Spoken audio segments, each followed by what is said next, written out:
बात करते हैं संविधान के श्रेय पर छिड़ी हुई जंग की। यह भी मुद्दा मध्य प्रदेश का ही है।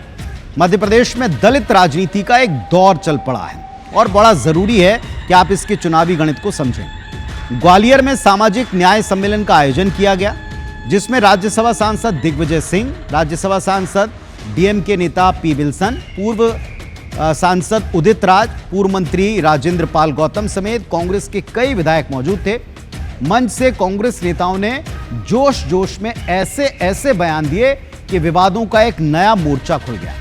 दरअसल कांग्रेस नेता फूल सिंह बरैया ने बीएन राव वर्सेस अंबेडकर वाला एंगल यहां सामने ला दिया, खोल दिया और इसके लिए संघ को आरोप लगाना शुरू कर दिया। तो दूसरी तरफ दिग्गी राजा ने जुडिशरी को लेकर और हायर जुडिशरी को लेकर आरक्षण की मांग करके एक नया ही विषय छेड़ दिया।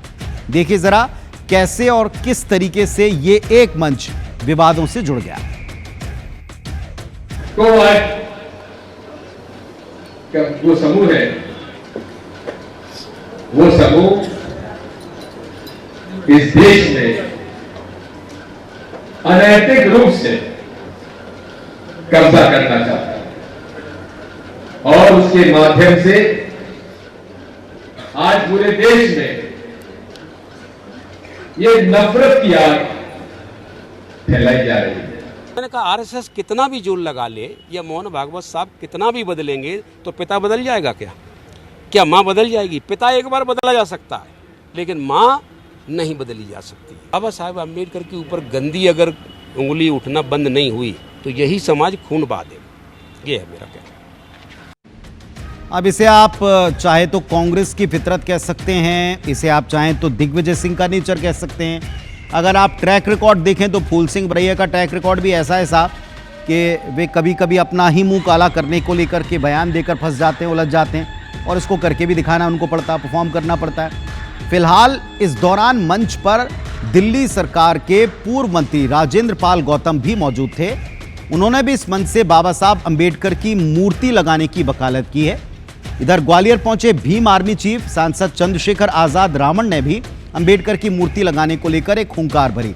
आप समझिए कि दलित राजनीति का डंका इस मंच पर बजा दिया गया है। भले ही कुछ विवाद इसमें हो या कुछ विवादों के पसंदीदा नेता आप कह सकते हैं, लेकिन मुद्दा यही था कि दलित राजनीति को कैसे हवा दी जाए। देखिए,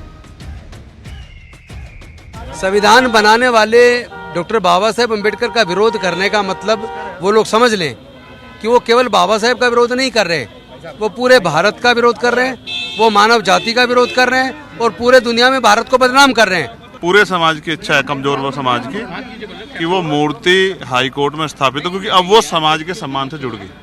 और मुझे उम्मीद है कि हाई कोर्ट जो हमारे सुप्रीम कोर्ट के चीफ जस्टिस हैं वो इस पीड़ा को समझेंगे। तो बाबा साहब की मूर्ति कितनी आवश्यक है, वो कितनी अधिक प्रेरणादायी होगी और इसे ना लगाकर कैसे अन्याय हो रहा पूरे समाज के साथ में, इससे जुड़े कुछ सेंटिमेंट्स आज नेताओं के बयानों में दिखाई पड़े। वैसे इस पूरे मसले में कांग्रेस, मोहन सरकार, केंद्र सरकार आरएसएस को कटघरे में खड़ा करती नजर आई, जिस पर भारतीय जनता पार्टी ने काउंटर अटैक करना ही था और वो किया भी। पूरे दिन इस विषय पर राजनीति गरमाई रही बीजेपी वर्सेस कांग्रेस के नेताओं में। फूल सिंह बरैया जी ने और दिग्विजय सिंह ने जो गैर जिम्मेदाराना वक्तव्य दिया है आरएसएस को लेकर के, राष्ट्रीय स्वयं संघ को लेकर के, मैं उसकी भर्त्सना करता हूं, उनकी निंदा करता हूं और दोनों नेताओं से मैं आग्रह करूंगा कि कब आप आरएसएस को समझ पाएंगे और आरएसएस के बारे में, राष्ट्रीय स्वयं संघ के बारे में अनल गनल बात करने की कब आप माफी मांगेंगे।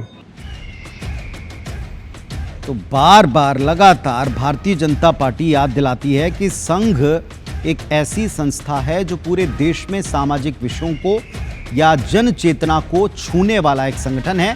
इसका राजनीति से कोई सरोकार नहीं, ये भी किसी से छिपा नहीं है कि संघ एक ऐसा बैकअप भारतीय जनता पार्टी का रहा है जिसने उसे न केवल चुनावी पॉलिटिक्स में बल्कि जन आधार को स्ट्रांग करने में, अपनी कमियों को दूर करने में हेल्प किया। इसमें वैसे कोई बुराई नहीं। कांग्रेस ने अगर अपनी इस तरह की ताकत, शक्तियां जो पहले उसके पास थी, उसके संगठन से जुड़े कुछ हिस्से थे, उनको अगर रिचार्ज किया होता तो बेहतर होता। बहरहाल राजनीति में आरोप प्रत्यारोप से काम चला रही कांग्रेस, वो कब तक जारी रखेगी वो उसके ऊपर है।